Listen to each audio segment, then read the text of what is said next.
అందరికీ నమస్కారం. షేక్ ఆసిఫ్, విజయవాడ పశ్చిమ నియోజకవర్గ వైఎస్ఆర్ కాంగ్రెస్ పార్టీ ఇన్ఛార్జిని.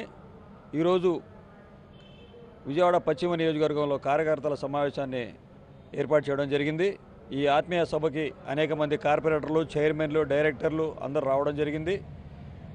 అలాగే ఈరోజు కార్యకర్తల్లో ఒక ఉత్సాహాన్ని నింపేందుకు, అలాగే వాళ్ళకు ఒక భరోసా ఇచ్చేందుకు వైఎస్ఆర్ కాంగ్రెస్ పార్టీ అందరం మనం కలిసి కట్టుగా ఉంటాం, జగనన్నతోనే ఉంటాం అని ఒక భరోసాని ఇవ్వడానికి మేము కార్యకర్తల సమావేశం ఏర్పాటు చేయడం జరిగింది.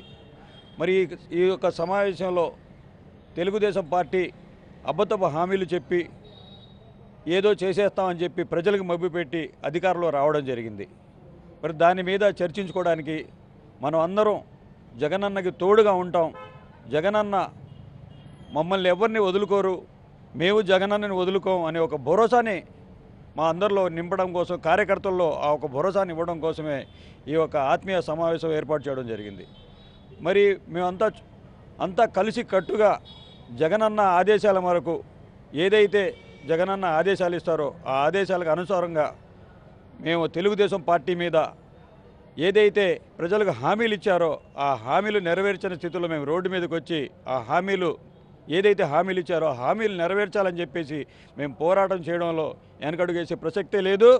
వాళ్ళు ఎన్ని అరాచకాలు చేసినా, ఎంతమందిని అరెస్టులు చేసినా మేము వెనకడుగు వేసే సమస్య లేదు.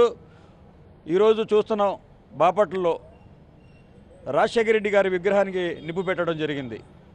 వాళ్ళు రాజశేఖర రెడ్డి గారి విగ్రహానికి నిప్పు పెట్టారు, కానీ ప్రజల గుండెల్లో చిరస్థాయిగా ఉన్న రాజశేఖర రెడ్డి గారిని ఎవరు చెరపలేరని చెప్పేసి ఈ యొక్క మీడియా ద్వారా నేను తెలియపరుస్తున్నాను.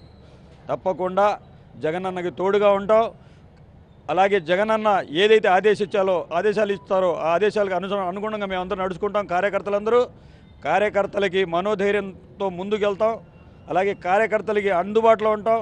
కార్యకర్తలకి ఏ సమస్య వచ్చినా సరే ఆ సమస్యని పరిష్కరించే విధంగా ముందుకెళ్తాం తప్ప ఎటువంటి పరిస్థితుల్లో వెనకడుగు వేసేది ప్రసక్తే లేదు.